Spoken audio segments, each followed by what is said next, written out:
पूरी पूरी तौफीक अता फरमा।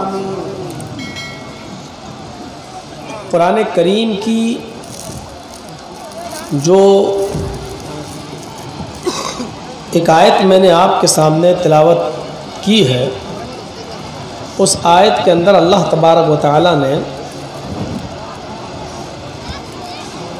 नबी अकरम सल्लल्लाहु अलैहि वसल्लम की सदाक़त का ज़िक्र किया है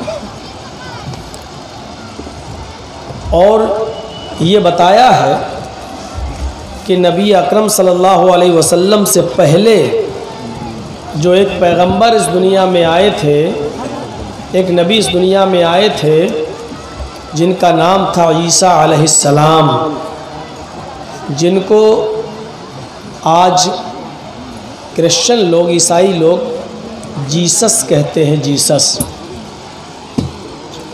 हमारे यहाँ ईसा लिखा हुआ है और हिंदुओं की मज़हबी किताबों में उनको ईशु कहा गया। ईशु ईसा अलैहिस्सलाम ने जो भविष्यवाणी की थी, जो पेशीन गोई की थी, उसी का ज़िक्र अल्लाह तबारक व तआला ने यहाँ किया है। वइज़ क़ाल ईसा इब्नु मरियम या बनी इस्राईल इन्नी रसूलुल्लाहि इलैकुम मुसद्दिक़न लिमा बैना यदैया मिनत तौरात व मुबश्शिरम बिरसूलिन याती मिन बअद इस्मुहु अहमद। और जब ईसा अलैहिस्सलातु वस्सलाम ने अपनी कौम से कहा है, इसराइल के बेटों, जब मरियम के बेटे ईसा ने कहा वइज़ क़ाल ईसा इब्नु मरियम, और जब मरियम के बेटे ईसा अलैहिस्सलाम ने कहा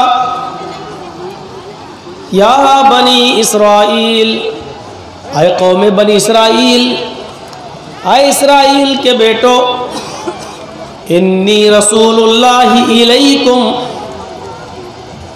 मैं तुम्हारी तरफ अल्लाह का रसूल बनाकर भेजा गया हूँ। मुसद्दिक़न लिमा बैना यदैया मिनत तौरात, पुष्टि करता हूँ, तस्दीक करता हूँ उस किताब की जो मुझसे पहले नाजिल की गई, जिसका नाम तौरात है। उसकी तस्दीक करता हूँ कि उस किताब के लाने वाले मूसा अलैहिस्सलातु वस्सलाम थे। उनके ऊपर जो किताब नाजिल हुई थी, उस किताब का नाम तौरात था, वो आसमानी किताब थी। और तुम्हें शुभ समाचार देता हूँ, तुम्हें एक गुड न्यूज़ देता हूँ, तुम्हें एक अच्छी खबर देता हूँ, एक ऐसे नबी की जो मेरे बाद आएगा। मुझसे पहले जो आया उसका नाम मूसा था, मेरे बाद जो आएगा ये खुशखबरी है। आए कौम बनी इसराइल, आए इसराइल के बेटों, मैं तुम्हें खुशखबरी देता हूँ। मुबश्शिरम बिरसूलिन याती मिन बअद इस्मुहु अहमद, मैं तुम्हें बशारत देता हूँ, खुशखबरी देता हूँ एक ऐसे रसूल की जो मेरे बाद आएगा। इस्मुहु अहमद, उसका नाम अहमद होगा। ये कुरान ने नकल किया है। ईसा अलैहिस्सलातु वस्सलाम ने जो कुछ भी कहा था, कुरान ने उसको रिकॉर्ड कर लिया। ये सेंटेंसेस, ये जुमले, ये वर्ड्स सिर्फ कुरान में नहीं है। ये जुमले, ये वर्ड्स आज भी बाइबल के ऑल 5 में आज भी लिखे हुए हैं। सिर्फ इसलिए मैं नहीं कह रहा हूँ कि ये कुरान में आया है, इसलिए आप मानो। ईसा अलैहिस्सलाम ने जो ये बात कही है, इस बात को ईसाई लोग भी एक्सेप्ट करते हैं, उनकी किताब में भी लिखा हुआ है। Jesus says I will pray the Father, he shall give the another comforter after that I will not talk much with you because the prince of this world comes, his name will be Ahmad. ये Bible में भी लिखा हुआ है कि ईसा अलैहिस्सलाम ने, Jesus ने कहा मैं अपने बाप से ये दुआ करूंगा, अल्लाह से अपने बाप से ये दुआ करूंगा कि वो तुम्हें एक दूसरा रहबर दे, दूसरा मार्गदर्शक दे, दूसरा रास्ता दिखाने वाला तुम्हें दे। I will not talk much with you, अब मैं तुमसे कुछ नहीं कहूँगा। ईसा अलैहिस्सलाम ने अपनी कौम से कहा अब मैं तुमसे कुछ नहीं कहूँगा। The prince of this world comes, इस दुनिया का शहजादा आने वाला है, इस दुनिया का प्रिंस आने वाला है, इस दुनिया का शहजादा तशरीफ लाने वाला है। और जब तक मैं नहीं जाऊंगा वो नहीं आएगा। उसके आने के लिए जरूरी है मेरा जाना। जब तक मैं नहीं जाऊंगा वो नहीं आएगा। His name will be Ahmad, वो आएगा तो उसका नाम अहमद होगा। जो लफ्ज़ अहमद बाइबल में है वही कुरान ने भी बयान किया, इस्मुहु अहमद। नबी अकरम सल्लल्लाहु अलैहि वसल्लम ने एक हदीस के अंदर अपने कई नाम बताए हैं। उन नामों में एक नाम आपने अहमद भी बताया है। इन्ना ली अस्मान, मेरे चंद नाम है। अना मुहम्मदुन, मेरा एक नाम मोहम्मद है। वाना अहमदू, और मेरा एक दूसरा नाम अहमद है। एक नाम मोहम्मद है और एक नाम अहमद है। और भी नाम है, माही है, हाशिर है, आकिब है, नबी तौबा है, नबी रहमा है। कई नाम अल्लाह के रसूल के बताए गए हैं, लेकिन हमें उस तरफ नहीं जाना है। मुझे यहाँ ये बताना है कि मेरा एक नाम मोहम्मद है और एक नाम अहमद भी है। मोहम्मद आपके पैदा होने के बाद ये नाम आपके दादा अब्दुल मुत्तलिब ने रखा था, मोहम्मद। और आपकी पैदाइश के बाद आपकी माँ आमिना ने आपका जो नाम रखा था वो नाम था अहमद। और ये दोनों नाम कुरान में आए हैं। नुज़्ज़िला अला मोहम्मद, ये कुरान मुहम्मदुर रसूलुल्लाह सल्लल्लाहु अलैहि वसल्लम पर नाजिल किया गया है। मोहम्मद का नाम एक और जगह इस तरीके से भी आया, मुहम्मदुर रसूलुल्लाह वल्लज़ीना मअहू अशिद्दाउ अलल कुफ्फारि रहमाउ बैनहुम। मोहम्मद का नाम कुरान में ऐसे भी आया। और अहमद का जिक्र आ ही गया है ईसा अलैहिस्सलाम के जिक्र में, इस्मु अहमद, उनका एक नाम अहमद। जो आएंगे मेरे बाद जिनकी खुशखबरी मैं दे रहा हूँ उनका नाम अहमद होगा। मुबश्शिरम बिरसूल याती मिन बाद इस्मुहु अहमद, अहमद होगा। सिर्फ बाइबल में नहीं, ये नाम फिर दुनिया के अंदर जितने भी मज़ाहिब पाए जाते हैं उनकी मजहबी किताबों में भी ये नाम मौजूद है। श्रीमद् भागवत महान पुराण के अंदर तो अहमद का नाम बिल्कुल ऐसे ही लिखा हुआ है, विदाहामिद, विदाहामिद पुरुष महानिमादित्य वरुण तपसा प्रस्तात्। बहुत बड़ा ज्ञानी और विद्वान जिसका नाम अहमद होगा, वह दाहामिद पुरुष, महान पुरुष की हैसियत से, महान पुरुष की हैसियत से इस दुनिया में आएगा। महान इमादित्य, इतना बड़ा महान पुरुष होगा कि उसके बराबर कोई दूसरा नहीं होगा। वरुण तपसा, वो ईश्वर का, वो अल्लाह का बहुत ही ज्यादा नाम लेने वाला होगा। प्रस्तात्, जब वो आ जाए तो तुम उसी की कुटिया में, उसी के घर में एंट्री कर लेना।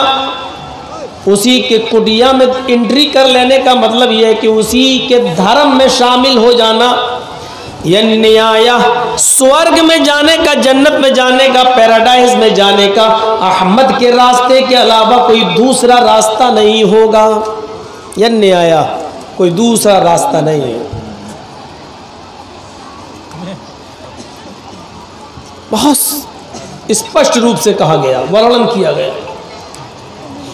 खूबियां बयान करते हुए महाभारत के अंदर स्पष्ट शब्दों में कहा गया कि उनके अंदर 8 खूबियां पाई जाएंगी।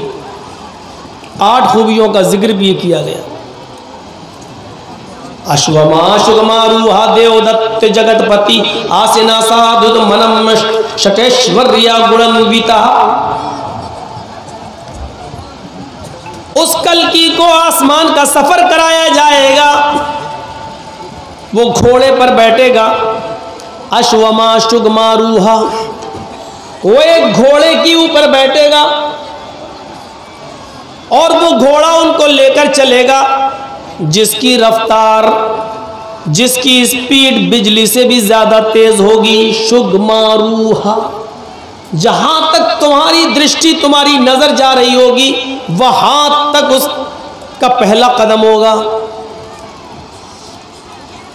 बिजली से भी ज्यादा तेज उस घोड़े पर बैठेगा जो बिजली से भी ज्यादा तेज रफ्तार से चलेगा। मैं समझता हूं बिजली से ज्यादा तेज रफ्तार से चलने वाली सवारी को अरबी में बुर्राक कहा जाता है, बर्क से बना हुआ। बर्क अरबी में बिजली को कहते हैं और बुर्राक उसी से माखूज है। बिजली की तरह तेज चलने वाली। अल्लाह के रसूल सल्लल्लाहु अलैहि वसल्लम फरमाते हैं कि वो घोड़े से छोटा था, खच्चर से बड़ा था। गधे और खच्चर के माबैन मैं उम्मे हानी के मकान में सोया हुआ था। इस जानी जिब्रील, मेरे पास जिब्रील अलैहिस्सलाम आए।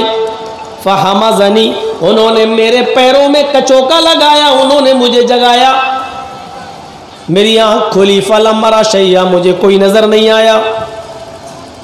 मैं फिर सो गया। वो दूसरी बार आए, उन्होंने मेरे पैर में कचोका लगाया। मैं दोबारा उठा, फलम मरा शैया, मैंने दोबारा भी कोई नहीं देखा। मैं फिर सो गया।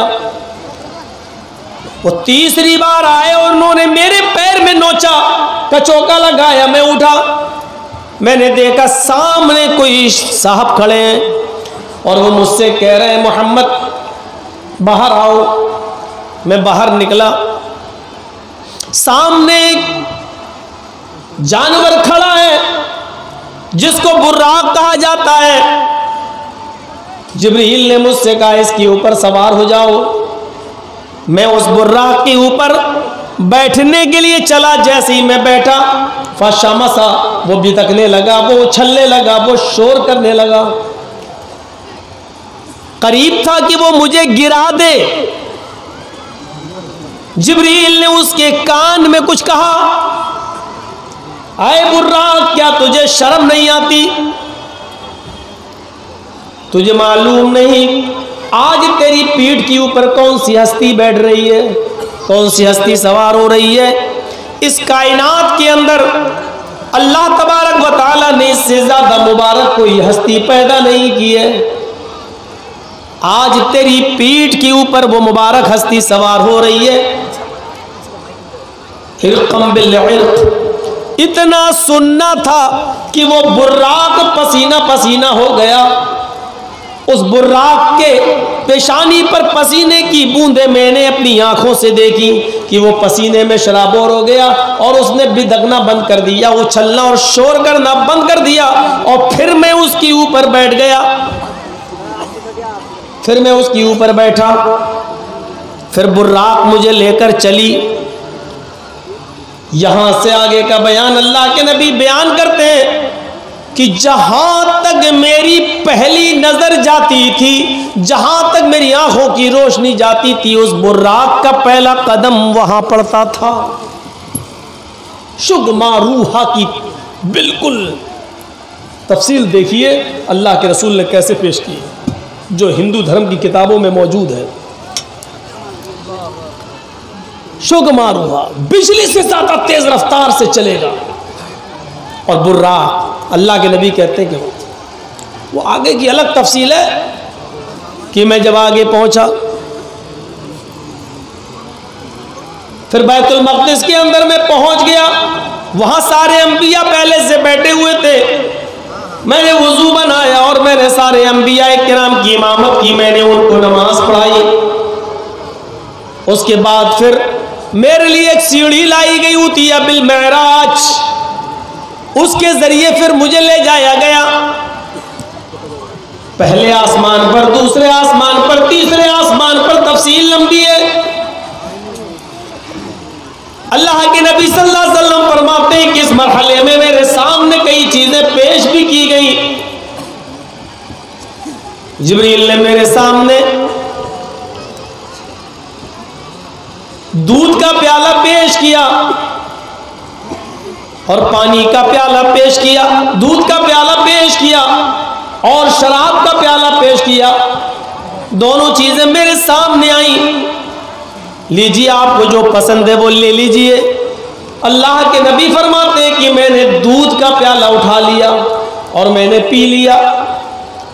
एक हदीस के अंदर आता है, अल्लाह के नबी फरमाते हैं कि मेरे सामने 3 प्याले रखे गए, एक में दूध था, एक में शराब और एक में पानी। और मुझसे कहा गया कि जो पसंद आए वो ले लीजिए, वो पीजिए। ये मेरी मेहमान नवाजी की जा रही है सफर मेराज पर। नबी अकरम फरमाते हैं कि मैं बड़े शक व शुबे में था कि मैं पानी का प्याला ले लूं या दूध का। शराब के बारे में तो मैंने कभी सोचा भी नहीं था, मैं दूध पीऊं या पानी। मैं भी शक व तजज्जुब में था कि दूध का प्याला उठाऊं या पानी। मेरी नजर आसमान की तरफ बढ़ी, मैंने देखा कि एक फरिश्ता आसमान पर कुर्सी लगाए बैठा हुआ है। एक फरिश्ता आसमान पर कुर्सी लगाए बैठा हुआ है और वो बुलंद आवाज में कह रहा है, इन अखज़ल माअ गरिक़ व गरिक़त उम्मतुहु। अगर इस बंदे ने मोहम्मद ने पानी का प्याला उठाकर पी लिया तो खुद भी डूबेगा और इसकी पूरी उम्मत डूब जाएगी। वइन अखज़ल खम्र गवा व गवत उम्मतुहु। और अगर इसने शराब का प्याला उठाकर पी लिया तो ये खुद भी बहक जाएगा और इसकी पूरी की पूरी उम्मत बहक जाएगी।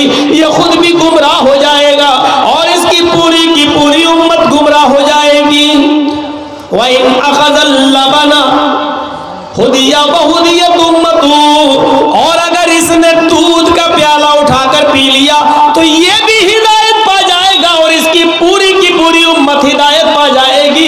इसकी पूरी की पूरी उम्मत को हिदायत मिल जाएगी। अल्लाह के नबी फरमाते हैं, जब उसके ये अल्फाज मेरे कानों में गए तो मैंने दूध का प्याला उठा लिया और उसको पी लिया और ये फितरत का तकाजा था। स्टेज आपका गिरेगा, महसूस हो रहा है। जब स्टेज पर जरूरत से ज्यादा लोग चढ़ जाएंगे तो स्टेज गिरेगा। ये सफर मेराज।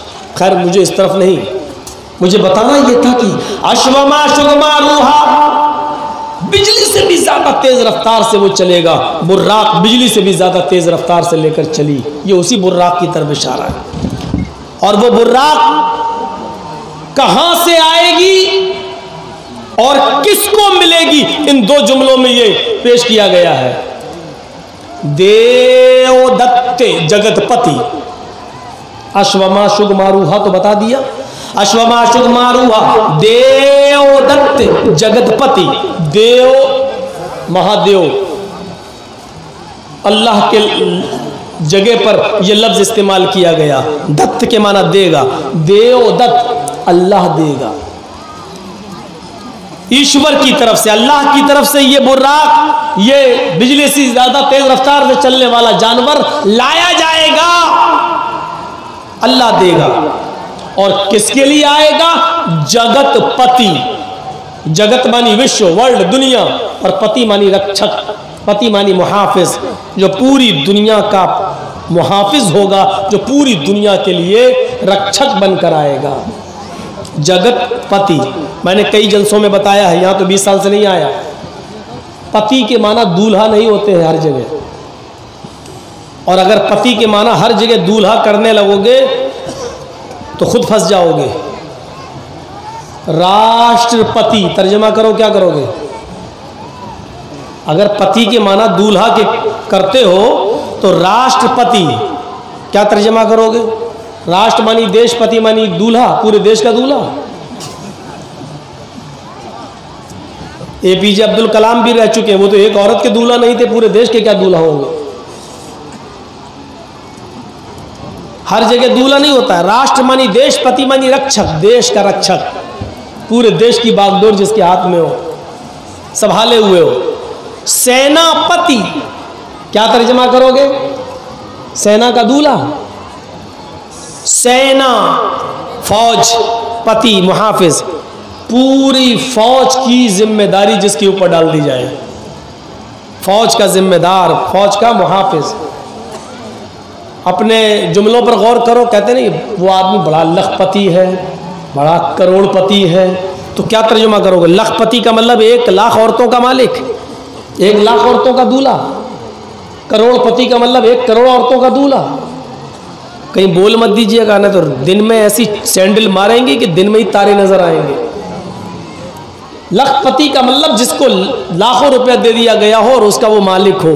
करोड़पति का मतलब करोड़ों का मालिक हो।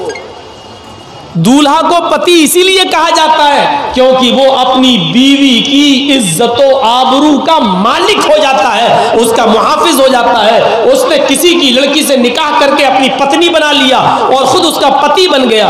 अब उसके एक एक हिस्से का वो मुहाफिज है। उस खाने का, पीने का, बीमार हो जाए तो उसका इलाज, उसका कपड़ा, हर चीज का वो जिम्मेदार हो गया है। इसलिए कहा जाता है उसको पति, जिम्मेदार। जिम्मेदार तो अल्लाह के रसूल के लिए क्या जुमला इस्तेमाल किया गया? जगत पति। वो पूरे विश्व के, पूरी दुनिया के जिम्मेदार होंगे, मालिक होंगे, मुहाफिज होंगे, रक्षक होंगे। और रक्षा, हिफाजत बगैर रहम के नहीं हो सकती है। अगर किसी इंसान के अंदर से रहम निकाल दिया जाए तो वो जालिम बन जाता है।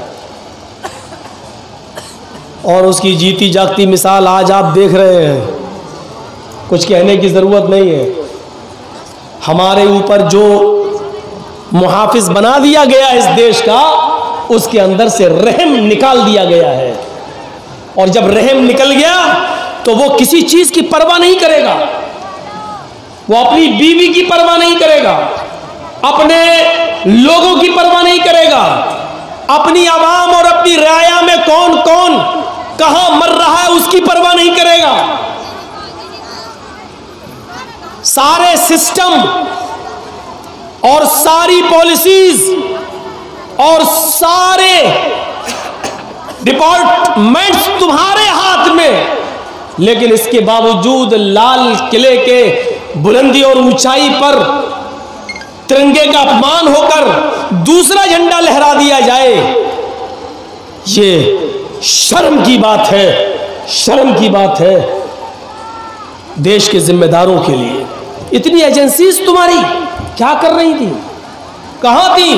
पहुंच कैसे गया वो आदमी वहां तक? इसके पीछे कौन था वो तो छोड़िए, किसकी प्लानिंग थी वो छोड़िए। सबसे पहला सवाल यह है कि इतनी ऊंचाई पर वो आदमी अकेले वहां तक पहुंच कैसे गया? ये खुद एक सवाल अपने आप एक बहुत बड़ा सवाल है। तो रहम निकाल दिया जाए तो वो ये नहीं देखता कि कौन सी चीज़ बर्बाद हो रही है। आज रेल हमारी नहीं रही, स्टेशन हमारे नहीं रहे, एयरपोर्ट हमारे नहीं रहे, यहाँ तक कि LIC भी अब उसमें भी दूसरों का हाथ चला गया है। ये सारी चीज़ें मेरे भाइयों, वो सब ये जलसा है दीनी और इसका उससे कोई ताल्लुक नहीं है। लेकिन एक चीज़ बताई जाती है कि जब रहम निकाल लिया जाए किसी के दिल से तो फिर वो उस संस्था को, उस कौम को, उस समाज को बर्बाद कर देता है, क्योंकि रहम निकाल दिया गया है। इसीलिए रहम का होना बहुत ज़रूरी है किसी चीज़ की हिफाजत के लिए।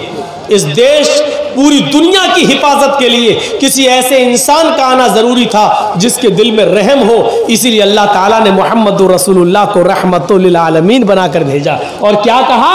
वमा अरसलनाका इल्ला रहमतल लिल आलमीन। जिसको तुम जगतपति कह रहे हो, जिसको तुम जगत गुरु कह रहे हो, जिसको तुम पूरी दुनिया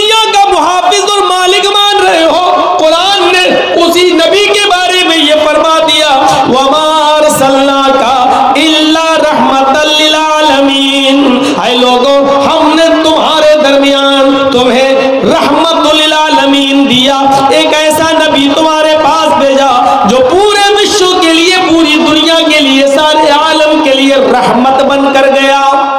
वो इंसानों के लिए रहमत, वो जमातात के लिए रहमत, वो नबातात के लिए रहमत, यहाँ तक कि वो जानवरों के लिए भी रहमत। मेरे प्यारे साथियों, अबू सईद खुदरी रज़ी अल्लाह ताला अन्हु नबी अकरम के का बर्तन पकड़े हुए हैं, क़ज़ाए हाजत के लिए अल्लाह के रसूल जंगल की तरफ जा रहे हैं। अबू सईद खुदरी पानी का बर्तन लिए हुए हैं।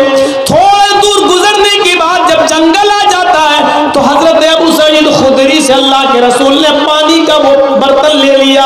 अय अबू सईद, अब तुम यही रहो, मैं जंगल में जाता हूँ, झाड़ियों की आड़ में जाता हूँ और क़ज़ाए हाजत से फारिग होकर आता हूँ। मैं क़ज़ाए हाजत लेटरिन से फारिग होकर आता हूँ। पानी का बर्तन दे दिया। अबू सईद खुदरी वहीं बैठ गए। अबू सईद खुदरी की नजर एक पेड़ के ऊपर, एक दरख्त के ऊपर पड़ी। क्या देखते हैं? उस दरख्त के ऊपर एक नेस्ट है, एक घोंसला है और उस घोंसले में एक चिड़िया के दो बच्चे ची ची कर रहे हैं। अबू सईद खुदरी को वो बच्चे बड़े प्यारे नजर आए। अबू सईद खुदरी पेड़ के ऊपर चढ़ते हैं और घोंसलों से उन दोनों चिड़िया के बच्चों को ले लेते हैं। वो चिड़िया के बच्चे ची ची कर रहे हैं और उसी पेड़ के नीचे बैठ जाते हैं। थोड़ी देर के बाद इन बच्चों की माँ चिड़िया आती है। वो घोंसले में अपने बच्चों को नहीं देखती है। इन बच्चों की चीखने की, ची ची करने की आवाज चिड़िया के कानों में जाती है। चिड़िया के मुंह में जो दाना था, जो अपने बच्चे को खिलाने के लिए लाई थी, उसने चिड़िया ने मुंह खोल दिया और वो दाना नीचे की तरफ गिर गया। चिड़िया अब अबू सईद खुदरी के सर पर मुंडलाने लगी और पर मारती थी, यानी इशारा कर रही थी कि मेरे बच्चे मेरे हवाले कर दो। अबू सईद खुदरी उन बच्चों को पकड़े हुए और वो चिड़िया उनके सर पर मुंडला रही है, गोया कि वो अपने बच्चे अपनी जबान से मांग रही है। थोड़ी देर के बाद अल्लाह के नबी क़ज़ाए हाजत से फारिग होकर आते हैं। उस चिड़िया को अबू सईद खुदरी के सर पर मुंडलाते हुए देखते हैं और दोनों बच्चों को अबू सईद के हाथ में देखते हैं। कहते हैं, अय अबू सईद, तुमने इस चिड़िया को उसके बच्चे छीन कर परेशानी में डाल दिया है, तुमने उसको परेशानी में मुब्तला कर दिया है। जिस तरह हमें अपने बच्चों से मोहब्बत होती है, इन परिंदों को भी अपने बच्चे से मोहब्बत होती है। इस चिड़िया के बच्चे छोड़ दो। अबू सईद खुदरी ने चिड़िया के बच्चे जैसे ही छोड़े, चिड़िया ने फौरन एक पर से उठाया, चोंच से दबाया और अपने बच्चे को लेकर उड़ी और घोंसले में रख दिया। फिर दूसरे बच्चे को भी इसी तरह ले गई।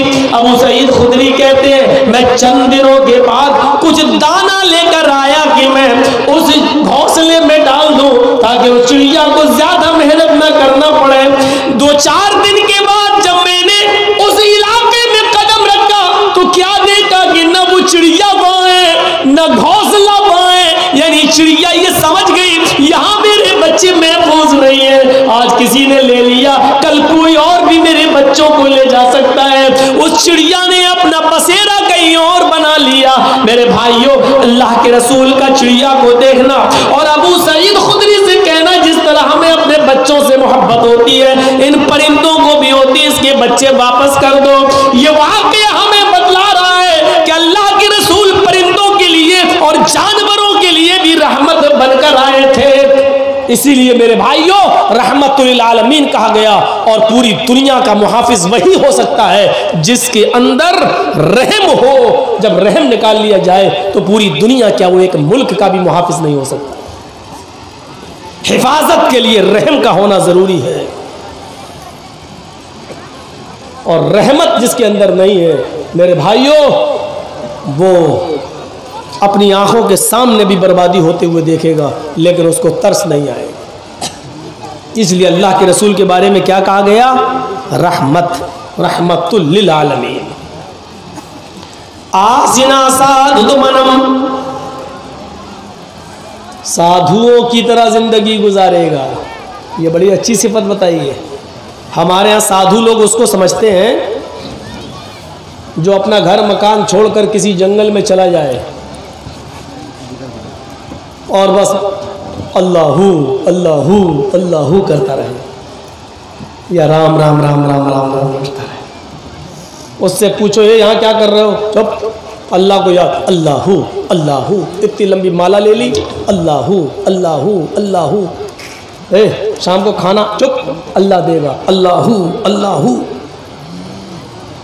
ऐसे लोग जहां आपको मिले ना, इनको उल्टी छुरी से काटो। ऐसे लोग जहां मिले उनको 1000 जूते मारो और एक गिनो। ये लोग कौम के रहबर और रहनुमा नहीं है, ये बोझ है समाज पर। ये इनको हम अपनी भाषा में बोल दें, ये लोग हराम खोर लोग हैं। मोहल्ले वालों के रोटी के टुकड़ों पे पलेंगे, जंगल में बैठे अल्लाह अल्लाह अल्लाह सुभान अल्लाह। हफ्ते में एक दिन आता है जुमे का, जो बड़ा मुबारक दिन है और जिसके नाम पर अल्लाह ने पूरी एक सूरत ही नाजिल कर दी, सूरतुल जुमा। लेकिन सूरह जुमा नाजिल करते वक्त जुमे के दिन को बरकतों से नवाजने के बावजूद अल्लाह ने यह नहीं कहा कि पूरा का पूरा दिन तुम जुमे का सुभान अल्लाह और अल्हम्दुलिल्लाह में लगाओ, बल्कि क्या कहा, फ़ैज़ा क़ुदियतिस सलातु फ़ंतशिरू फ़िल अर्ज़। जब जुमे की नमाज पढ़ लो, इमाम साहब सलाम फेर दे तो अब मस्जिद में मत बैठो, निकलो। अब क्या कर रहे हो? नमाज हो गई, जाओ। अब बैठे हो अल्लाह, अरे नमाज हो गई, अब जाओ। अब क्या करो? ये भी अल्लाह ने कहा, फ़ंतशिरू फ़िल अर्ज़। अल्लाह का हक अदा हो गया, तुमने कर लिया, अब जमीन में फैल जाओ। जमीन में फैल कर क्या करो?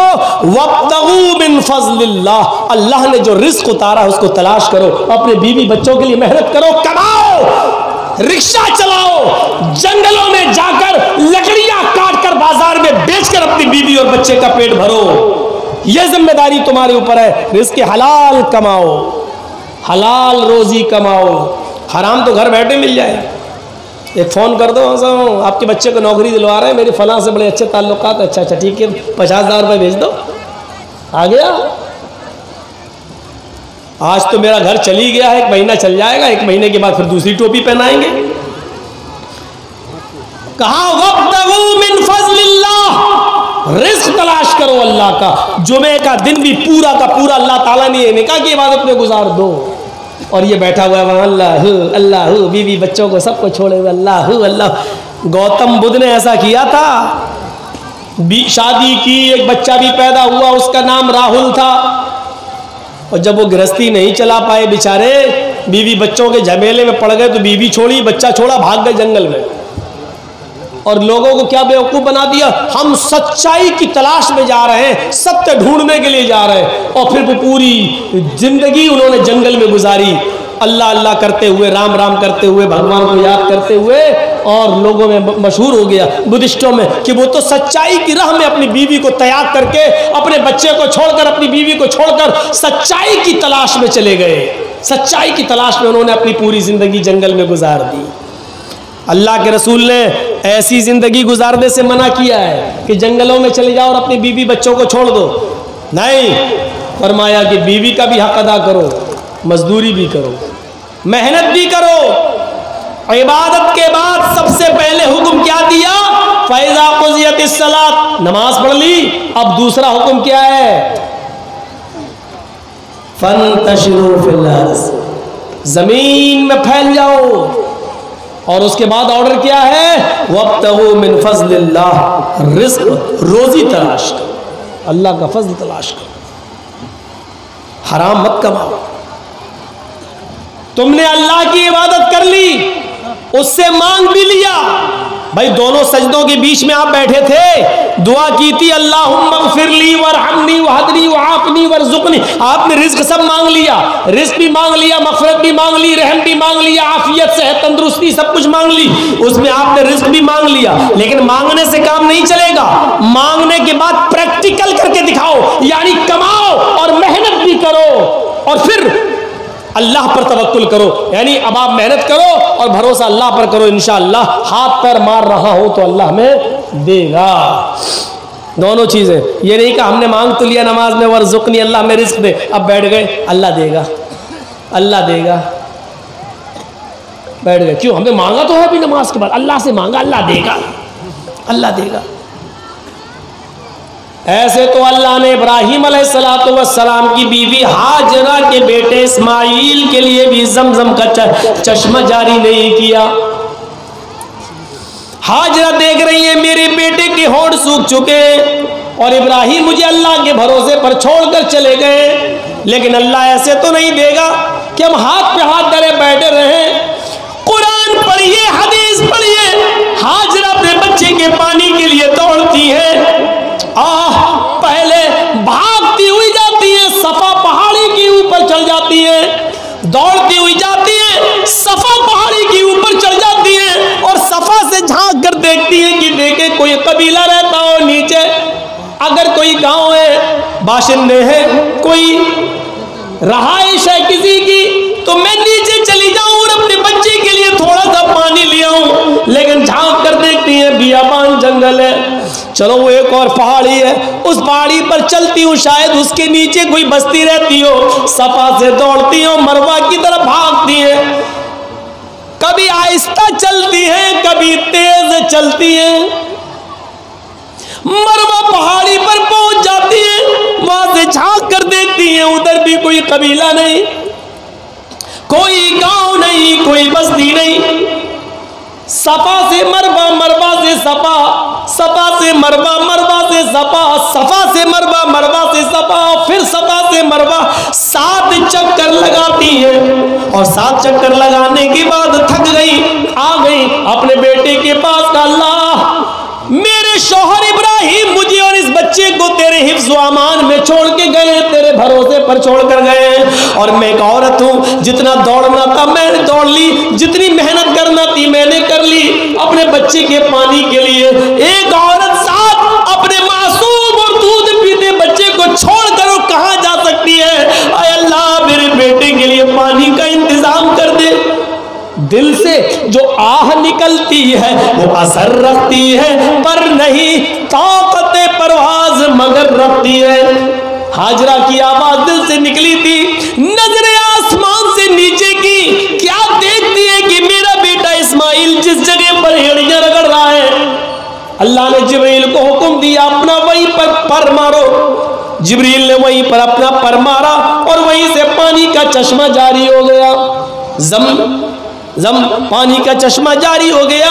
हाजरा ने पानी को बहते हुए देखा तो उसकी मुंडेर बांधने लगी, ये बह ना जाए, पानी कहीं खत्म ना हो जाए। वो बेचारी मुंडेर बांधने लगी, मिट्टी से खड़ा कर करके उसकी मुंडेर बांधने लगी। अल्लाह के नबी ने फरमाया, अल्लाह हाजरा पर रहम फरमाए, अगर हाजरा ने उस पानी को घेरा ना होता, उस पानी को घेरा ना होता तो अल्लाह ताला उस पानी को सारी दुनिया में पहुंचा देता, और जब सारी दुनिया में पहुंच जाता तो कदर खत्म हो जाती। जो चीज़ आसानी से मिल जाए तो उसकी कदर खत्म हो जाती है। आज गंगा जल की कोई कदर नहीं है। आदमी ले तो लेता है लेकिन जल्दी पीना नहीं चाहता, क्योंकि वो जानता कि गंगा में कितने लोग क्या क्या करते हैं, वो जानता है। लेकिन अकीदा है इसलिए ले आता है, बेचारा भर कर ले आता है। लेकिन आज उस गंगा की कोई कदर नहीं है। बस गंगा माँ है दर्जे में, लेकिन कदर क्या? उसी में लोग लैट्रिन कर रहे हैं, उसी में पेशाब कर रहे हैं, उसी में डुबकी लगा रहे हैं, उसी में नहा रहे हैं, सब कुछ कर रहे हैं, और फिर वही पानी पी भी रहे हैं, तो कदर खत्म हो जाती है। हाजरा बार बार पानी को रोक रही है और अपनी अबरानी जबान में बोलती जा रही है, जम जम जम जम, यानी रुक रुक, अरे ठहर, कहाँ जा रहा है, रुक रुक, ठहर ठहर। उस पानी का नाम ही पड़ गया जमजम। उन्होंने बोला था जम जम, रुक रुक रुक, अरे ये तो रुक कहती जा रही है। उस पानी का नाम अल्लाह के रसूल ने भी उसको बदला नहीं, वही रहने दिया जो हाजरा की ज़बान से निकला था। बताने का मकसद यह है कि हाथ पे हाथ धरे हुए वो भी नहीं बैठी रही, अल्लाह पे भरोसा, मेरे बेटे को पानी मिल जाएगा। दौड़ना उनको भी पड़ा। हाजरा दौड़ रही है। इब्राहिम अलैहिस्सलाम अपनी बीवी और बच्चे को अल्लाह पर भरोसा करके छोड़ गए और दावत तौहीद के लिए निकल गए। निकलना उनको भी पड़ा। हम लोग इतने बड़े मजबूत आदमी हैं कि एक जगह बैठ जाए, अल्लाह अल्लाह अल्लाह अल्लाह करते रहे, हमें तो आसमान से मिलेगा। इसीलिए मैंने कहा कि ये जहां मिले समझ लो यह सबसे बड़ा हराम खोर है, ये बोझ है पूरे समाज के ऊपर। सोसाइटी के ऊपर ये आदमी बोझ है। मेहनत करना सीखो, मेहनत। तो बात थोड़ी सी आगे, आसिना साधु तो मना, वो साधुओं की तरह रहेगा।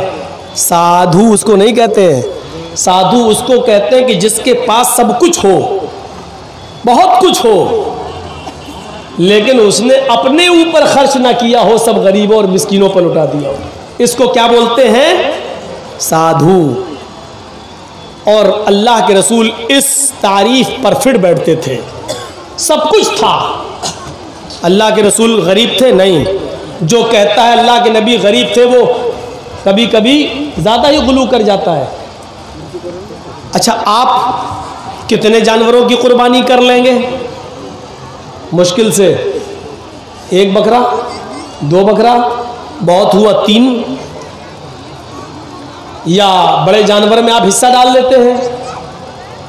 3-4 जानवरों से बड़ा अमीर आदमी भी 2-3-4 जानवरों से ज़्यादा कुर्बानी नहीं कर पाता है। लेकिन अल्लाह के रसूल सल्लल्लाहु अलैहि वसल्लम ने 100 ऊँटों की कुर्बानी की। और अरब के अंदर एक ऊँट बड़ा महंगा माना जाता है, जिसको सुर्ख ऊँट कहा जाता है। सुर्ख ऊँटों की कुर्बानी की 100। जब अल्लाह के नबी ज़िबा करने के लिए तैयार हो गए, नहर करने के लिए, तो 63 ऊँटों को अल्लाह के रसूल ने अपने हाथ से नहर किया। और उसके बाद में आपने खंजर नेज़ा दे दिया हज़रत अली को, बकिया ऊँट हैं तो मेरे, लेकिन आप नहर करिए। तो बकिया जो 37 ऊँट बचे थे, वो हज़रत अली ने 100 सुर्ख ऊँटों की कुर्बानी की थी अल्लाह के रसूल ने। 100 ऊँटों की कुर्बानी करने वाला गरीब होगा, लेकिन 100 ऊँटों की कुर्बानी करने के बाद वो गोश्त आपका पता नहीं चला, सब गरीबों और मिस्कीनों में बट गया। दूसरे दिन भी अल्लाह के नबी सल्लल्लाहु अलैहि वसल्लम के पास उसमें से कुछ नहीं रह गया। इसको कहते हैं जिसके पास सब कुछ हो, लेकिन उसने अपने ऊपर खर्च ना किया हो, लोगों पर लुटा दिया हो, गरीबों और मिस्कीनों पर लुटा दिया हो। खदीजा अरब की बड़ी रईस औरत थी। अल्लाह के रसूल से जब निकाह हुआ तो खदीजा की सारी दौलत के मालिक अल्लाह के नबी बन गए। खदीजा ने अपनी सारी दौलत अल्लाह के नबी पर निछावर कर दी, लीजिए आप रसूल बन गए हैं, पैगंबर, मेरी दौलत आप दीन के काम में लगाइए। अरब की सबसे रईस औरत, और निकाह के बाद वो दौलत नबी के पास आ जाए। लेकिन ताज्जुब ये है, आज 18, 20, 22 साल का लड़का अभी दरी पे सो रहा है, चटाई पे सो रहा है, और 22 साल के बाद अगर उसकी शादी हो जाए तो फिर कहाँ सोता है? डबल बेड पर सोता है। क्यों? अब वो जो बिस्तर मिला है उसको ससुराल से, अब उस पे सो रहा है, स्टाइल बदल गई। अभी तक साइकिल चला रहा था, शादी के बाद अब वो हीरो होंडा चला रहा है, स्प्लेंडर चला रहा है, यामा चला रहा है। अब तो और स्टैंडर्ड गाड़ियां आ रही हैं, वो चला रहा है। क्यों? ये भीख में मिली है। समझ गए ना? ज़्यादा रगड़ने की ज़रूरत नहीं है। साइकिल अपने पास से खरीदी थी, उसकी हिफाजत थी, बेचारी पंचर भी नहीं होने देता था। और मोटरसाइकिल जब मिली है तो हर स्पीड बढ़ रही। क्यों? फ्री की गाड़ी है। मेरे लड़की के बाप ने इंटरनेशनल फकीर समझ के दे दिया। ले, नहीं दे रहे थे तो नाराज़ हो रहा था, तो भिखारी समझ के दे दिया। अल्लाह के नाम पे जो मांगे वो फ़कीर है ना। इसने तो अपने बेटे के नाम पे मांगा, मेरा बेटा 5 लाख की दुकान पे बैठता है, तू 50,000 की गाड़ी नहीं दे सकता। तो अब आप सोचो, जो बेटे के नाम पे मांगे वो बड़ा फ़कीर है, या जो अल्लाह के नाम पे मांगे वो बड़ा फ़कीर है? फैसला खुद ही कर लो। अल्लाह के नाम पे मांगता उसको आप 10-5 रुपये देते हो, बेटे के नाम पे पूरी 50,000 की गाड़ी दे देते हो। चल,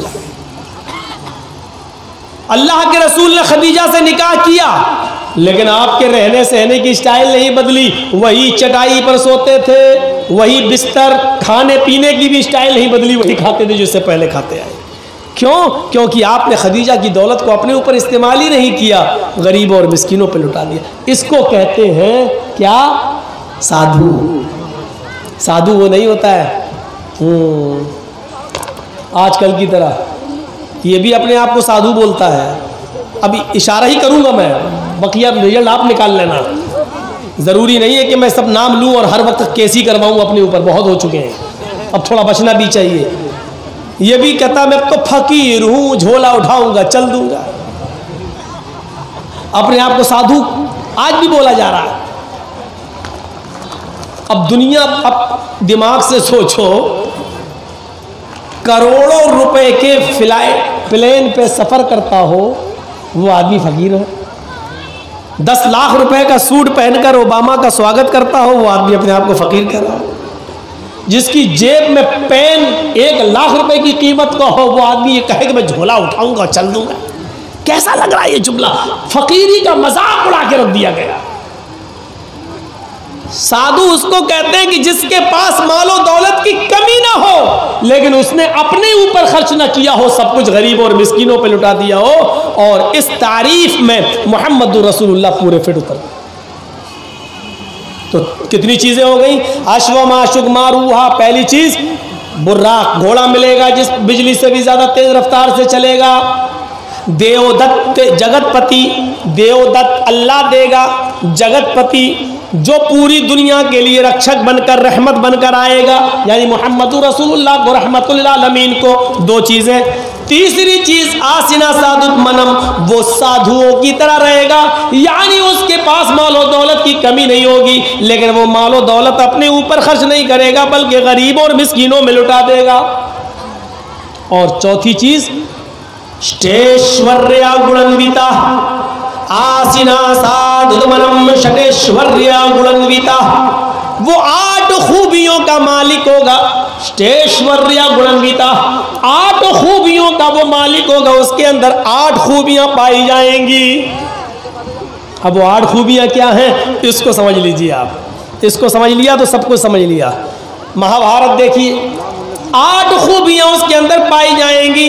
8 खूबियों में पहली खूबी अल्पभाषी, दूसरी खूबी बहुभाषी, तीसरी खूबी ज्ञानी। ये 8 चीजें याद रखना 4-4 करके। और फिर से कह रहा हूं मैं, इसको अपने दिमाग में रखिएगा। मैं किसी को भी खड़ा करके पूछ सकता हूं ये 8 चीजें क्या हैं, मेरा कोई भरोसा नहीं, मैं किसी को भी खड़ा करके पूछ सकता हूं। गौर से सुनिएगा। अल्पभाषी, ये तो नाम ही ऐसे मौलाना, 8 क्या 2 ही याद नहीं रहेंगी। सुनिए, अल्पभाषी, दूसरी चीज बहुभाषिता, बहुभाषी, तीसरी चीज ज्ञानी, महाभारत में लिखा है। चौथी चीज श्रुतु ज्ञानी। 4 चीजें याद हो गई। अल्पभाषी 1, बहुभाषी 2, ज्ञानी 3, श्रुतु ज्ञानी 4। ये 4 एक तरफ रखिए। अब 5वीं चीज पे आइए, पराक्रमी। 6ठी चीज दानी। 7वीं चीज कृतज्ञ। और 8वीं चीज दयावान। यूपी के चीफ मिनिस्टर योगी को भी मालूम नहीं होंगी, राम भक्त हैं लेकिन महाभारत की 8 चीजें उनको मालूम नहीं होंगी। और उनको क्या, इनको भी मालूम नहीं होंगी फकीर साहब को। राम के नाम पे बस जिंदगी काटेंगे लेकिन किताबों से कोई वास्ता नहीं। और अगर किताबें पढ़ लें अपनी, सच कहता हूं जो हिंदू धर्म को सच्चे दिल से अगर पढ़ ले तो वो ऐसा हो नहीं सकता जैसे ये आज है, मैं दावे के साथ कहता हूं। अब सुनिए एक एक का मतलब। पहली चीज क्या बताई थी मैंने? अल्पभाषी। 8 खूबियां उसके अंदर होंगी। पहली खूबी अल्पभाषी, कम बोलने वाला, बहुत कम बोलेंगे। कम बोलने वाला आज कोई दिखता ही नहीं है। और एक बेचारा था वो बिल्कुल ही कम, वो बोलता ही नहीं था, इनसे पहले वाला मनमोहन सिंह, वो बेचारे बोलते ही नहीं थे, हंसते रहते थे। और ये बेचारे चुप नहीं रहते हैं। ये बोलते ही रहते हैं, इनको खुद नहीं मालूम हम बोल क्या रहे हैं, झूठ है कि सच है। सऊदी अरब में गए थे हमारे हजरत, तो वहाँ के बादशाह से कहने लगे तोप देखकर कि ये कितना फेंकती है, मतलब इस तोप की रेंज कितनी है। तो वह सऊदिया के बादशाह ने कहा वल्लाही आपसे कम फेंकती है।